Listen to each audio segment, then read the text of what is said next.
Dan langsung mereka pun yang awalnya sedang duduk di situ kembali sadar dan mereka ketakutan dan berteriak-teriak histeris.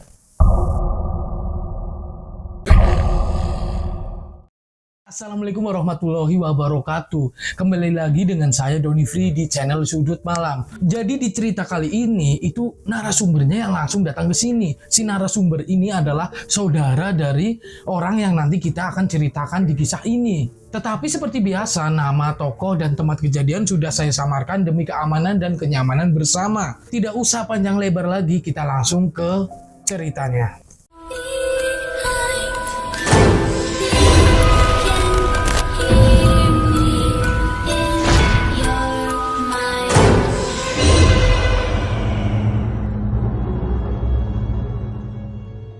Sugondo ini adalah pria dengan umur 30 tahun.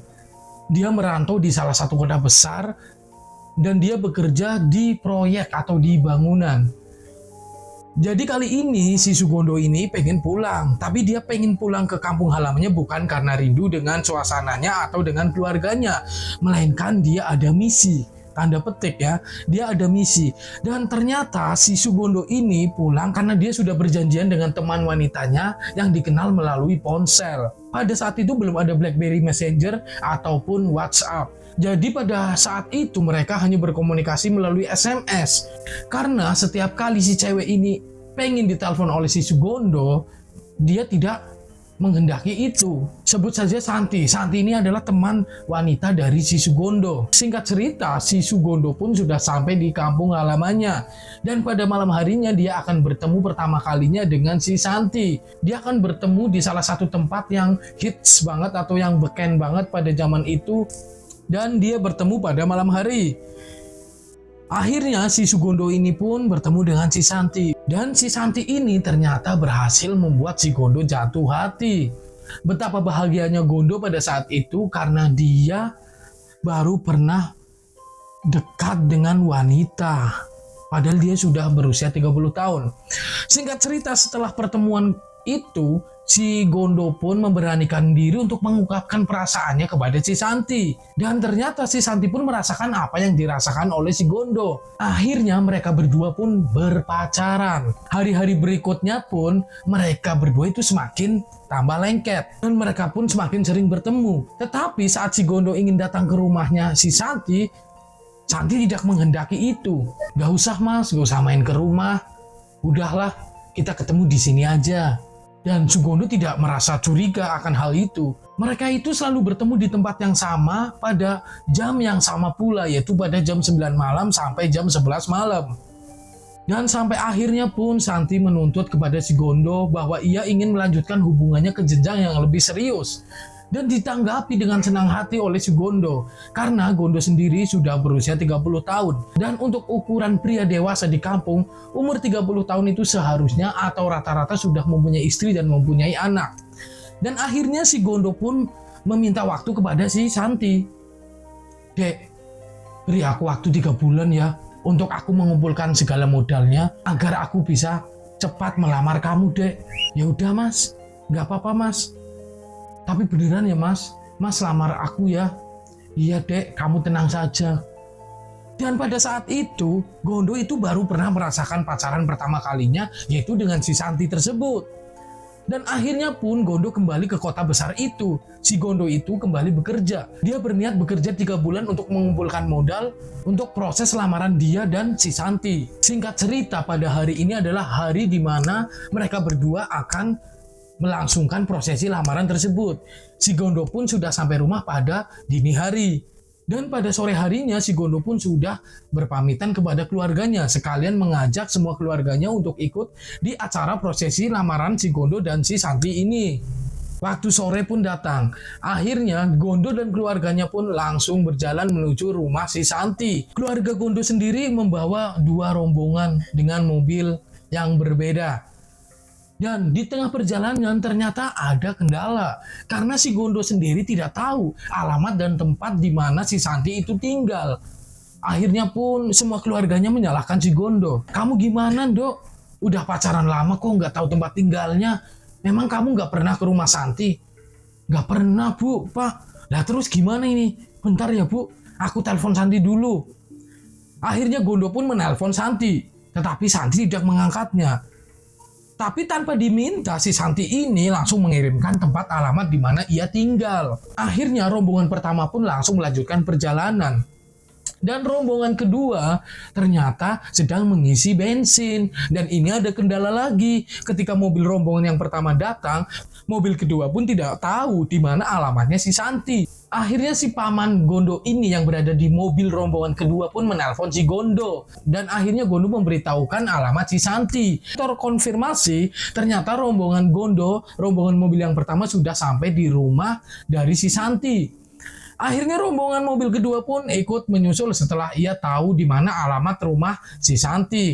Tetapi karena pada saat itu belum ada zaman GPS pada handphone, akhirnya si rombongan mobil kedua ini pun bertanya-tanya ke warga.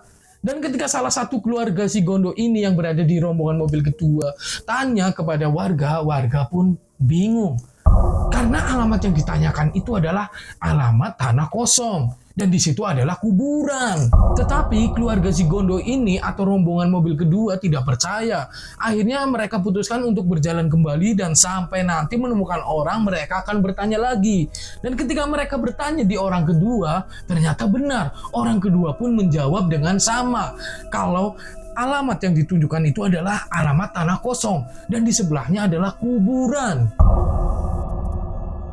Si paman dari Gondo ini pun kembali menelpon si Gondo untuk menanyakan siapa nama orang tua si Santi tersebut. Barangkali alamatnya salah atau bagaimana. Tetapi pada saat itu paman si Gondo itu tidak memberitahukan kepada si Gondo bahwa alamat yang diberikan itu adalah kuburan. Dan pamannya pun tidak percaya karena rombongan yang pertama itu sudah sampai di tempat si Santi ini. Akhirnya pun si Gondo pun memberitahukan siapa nama orang tua dari si Santi tersebut. Dan akhirnya paman dari Gondo ini menemukan orang tua si Santi. Orang tua si Santi tersebut bernama Pak Sugeng dan Bu Iro. Dan ketika si paman Gondo dipersilakan masuk ke tempat orang tuanya Santi, ternyata di situ tidak ada rombongan dari mobil yang pertama. Wah, kok bisa? Akhirnya paman si Gondo ini pun menjelaskan kepada si Bapak Santi. Pak, permisi Pak. Sebelumnya saya minta maaf Pak. Saya datang ke sini bareng sama rombongan. Jadi gini Pak, ponakan saya itu yang bernama Sugondo katanya berkenalan dengan cewek dan hari ini kebetulan mereka akan prosesi lamaran. Dan dia memberikan alamat, tetapi ketika saya menanyakan kepada orang-orang, alamat tersebut adalah alamat tanah kosong. Dan di sebelahnya ada kuburan. Akhirnya saya kembali telepon sama Gondo Pak. Dan kata Gondo, dia memberitahu kepada saya orang tua si Santi ini bernama Pak Sugeng dan Bu Iro. Lah,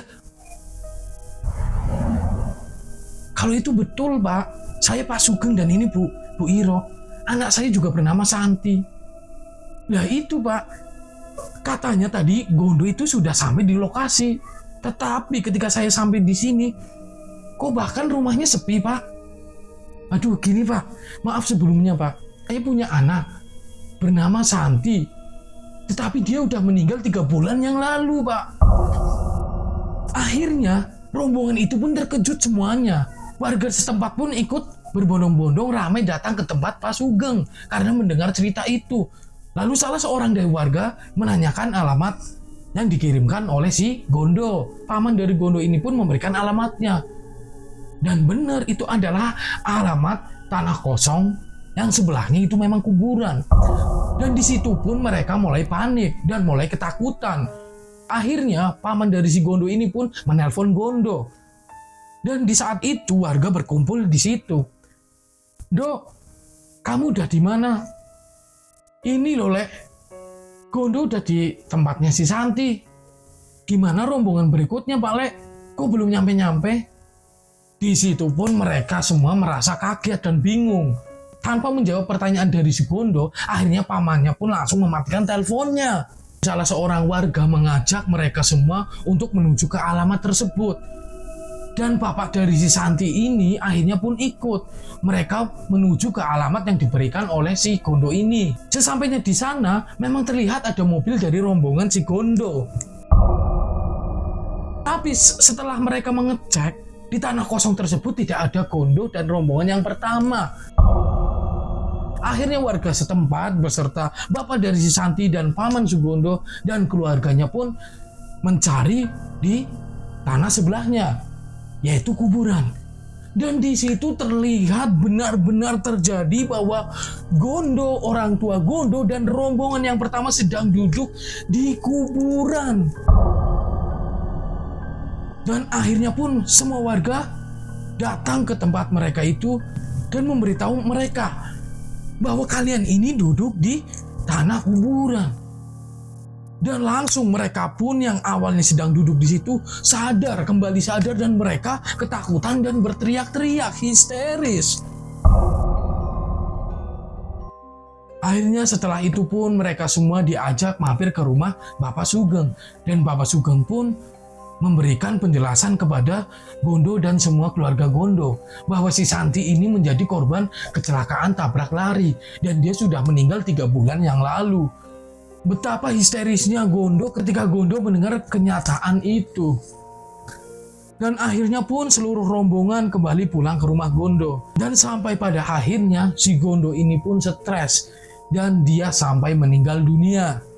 Mungkin cerita ini banyak didengar di kalangan kalian yang bertempat tinggal atau yang wilayahnya dekat dengan wilayah ini. Soalnya menurut narasumber, cerita ini itu begitu sangat terkenal di wilayah tersebut. Dan cerita pun berakhir. Wah, sangat seram. Dan kalian bisa ngebayangin nggak? Ternyata wanita yang kalian cintai, yang kalian sayang itu sudah meninggal. Dan benar saja. Makanya setiap mereka bertemu itu pasti di jam malam. Aduh, nggak habis pikir sih. Dan terima kasih buat semuanya yang sudah menonton video ini sampai selesai. Jangan lupa subscribe dan nyalakan lonceng notifikasinya. Dan buat teman-teman semua yang mempunyai cerita serem, misteri, ataupun cerita yang mengerikan, bisa kirim cerita kalian ke email di samping saya ini, sudutmalam1@gmail.com. Dan sampai jumpa di video berikutnya.